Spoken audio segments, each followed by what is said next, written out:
Let's try to break this down.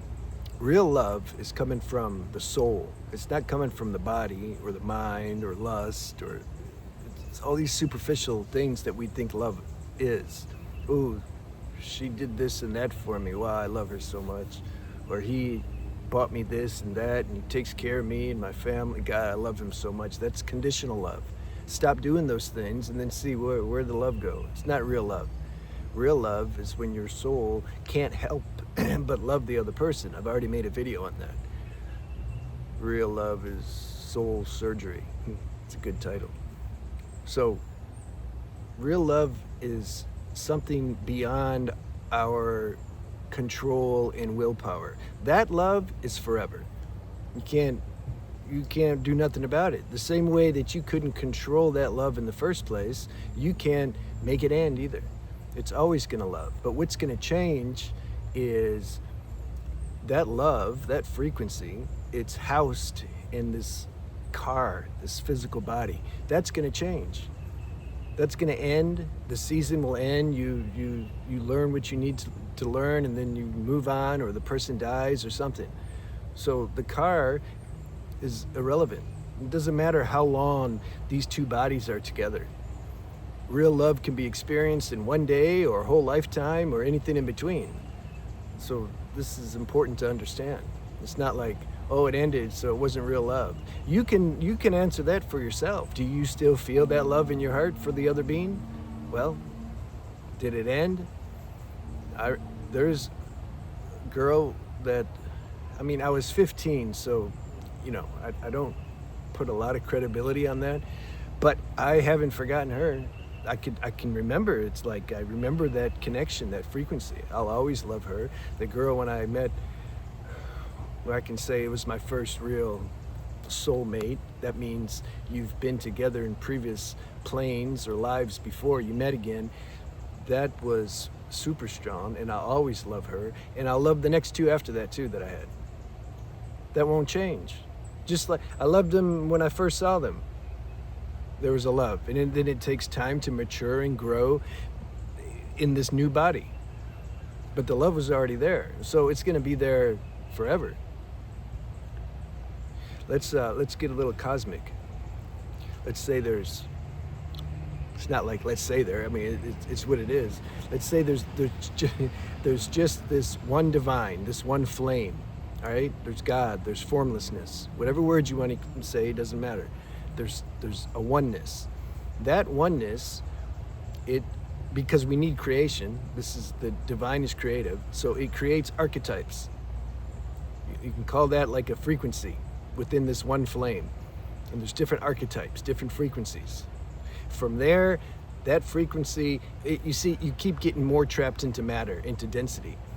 From that frequency, it becomes a causal or mental body. From there, it becomes an emotional body. From there, it becomes a physical body. All these layers of delusion that we're here to transcend. This is why I'm a proponent of having a spiritual practice. You're going to have one at some point, because this human life is going to fail you. You're not going to find any real satisfaction, and at some point, this deeper longing inside to know your source is going to activate, and then you're going to find some kind of something to help guide you back there.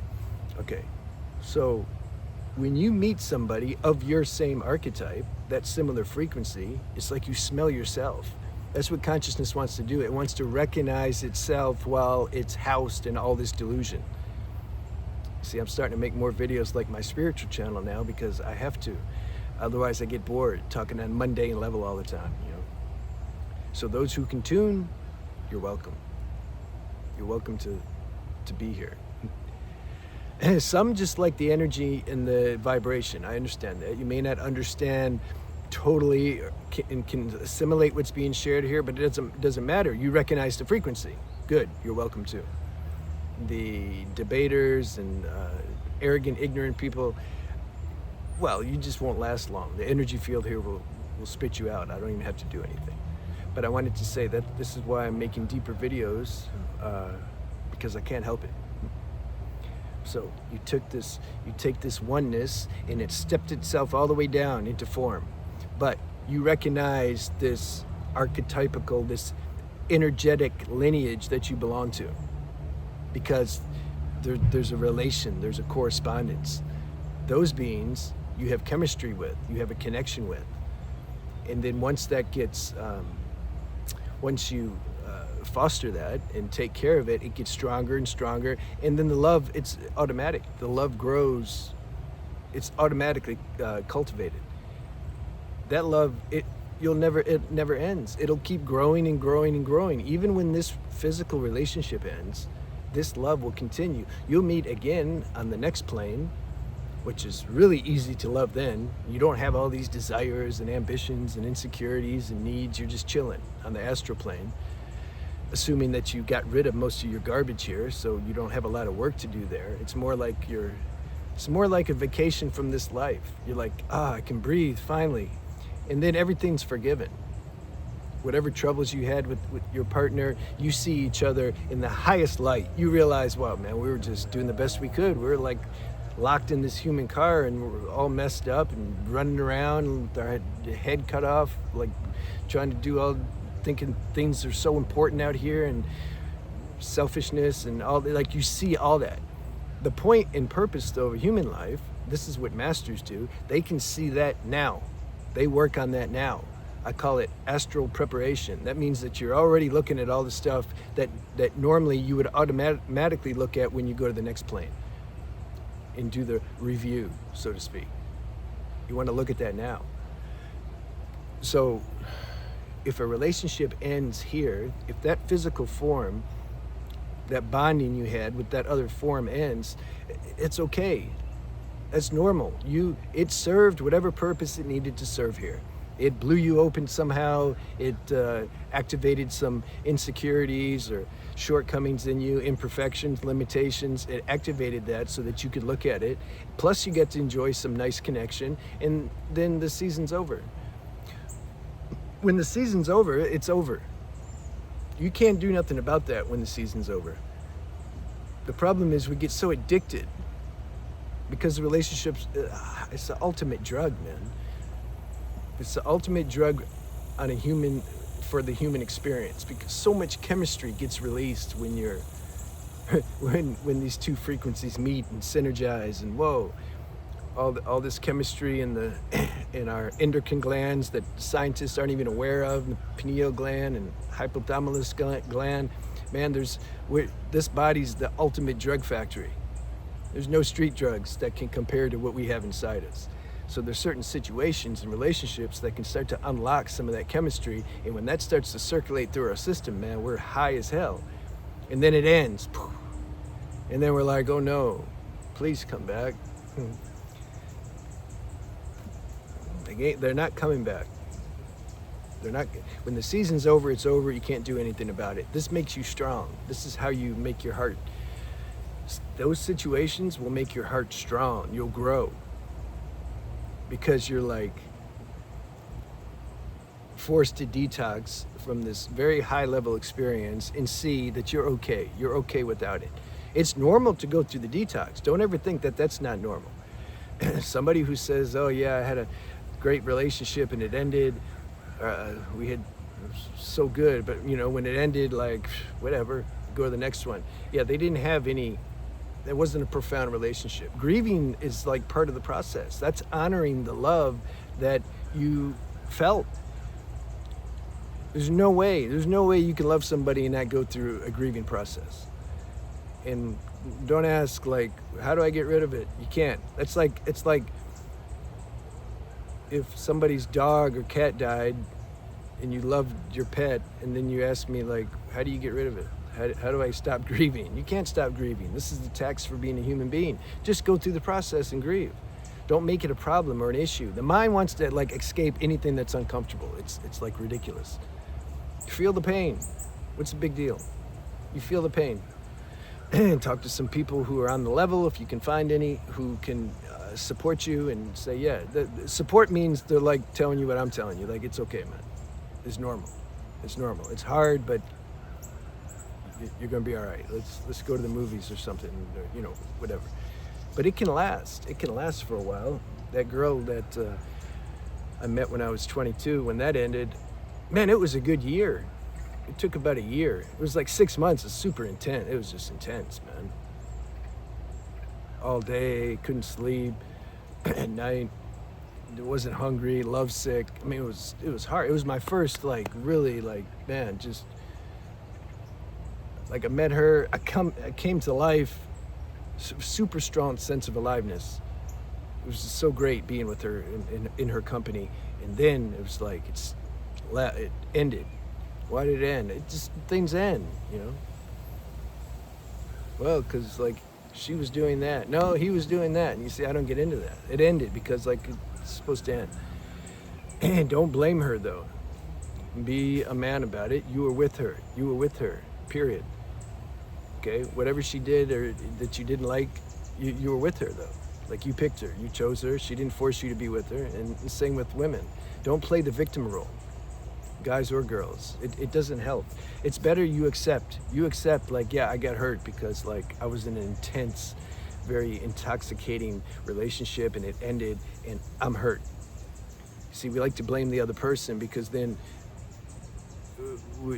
we try to escape our feelings by blaming the other person. We don't want to accept that we're hurt. Instead, we want to pretend like we're mad because, oh, look what they did. That's a way of avoiding. You're avoiding your inner work that the relationship was given to you to do. Then you get jaded, you get warped.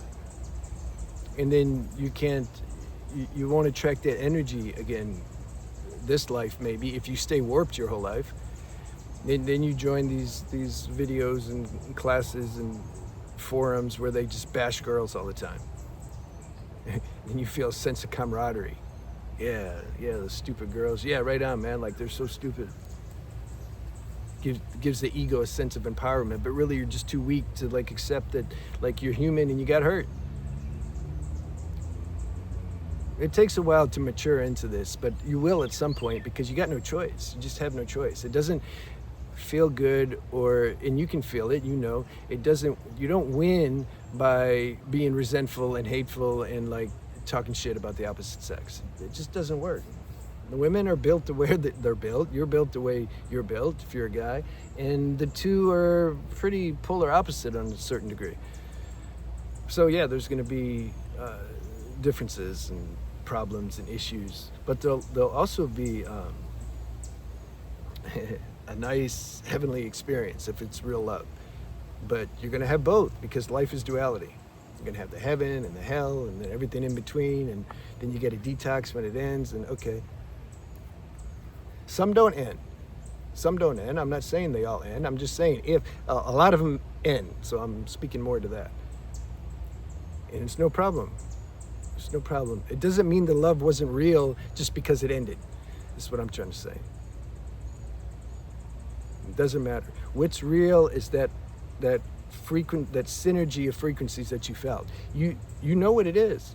You know if it's love. There's a big difference between, like, oh, I like this person versus, like, whoa, I was like called to this person. Like,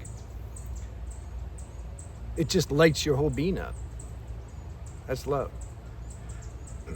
And you're lucky. You're lucky if you experience that.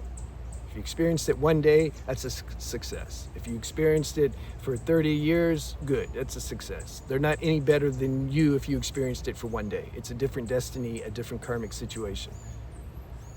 All that matters is you experienced it, and you'll experience it again. That frequency can show up in many forms, many different bodies. See, we gotta look at things a little more universal instead of so individual. In all these little bot bodies, we like think all that's real. What do all these bot bodies get absorbed back into? The source, okay? The source is real. It multiplies and differentiates itself into all these bot bodies.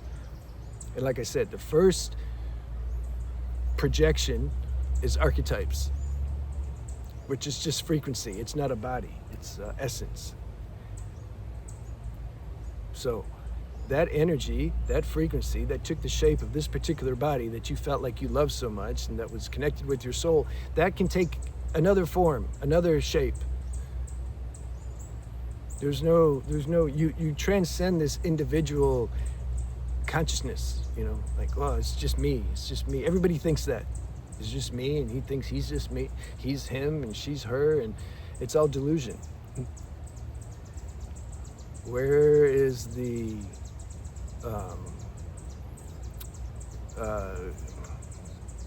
what's it called?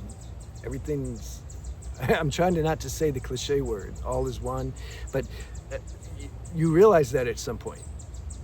You realize that at some point. And look forward. At some point, you'll get tired of this. If you live your life super hard, meaning you do everything that you are here to do. You go experience everything because, like, what else is there to do? You clean your karmic tray. Then you'll get to the point you're like ready. You're ready to leave this school. Same thing in high school. You don't want to stay in high school forever. 4 years is enough. You're like ready to go. Let's go to the next. Let's go to college, or let's quit school altogether, or let's whatever. You get like that on this human realm too. You lived. You just see everything that what this human realm has to offer, in terms of experiences, in terms of sights, everything. And it's time to go.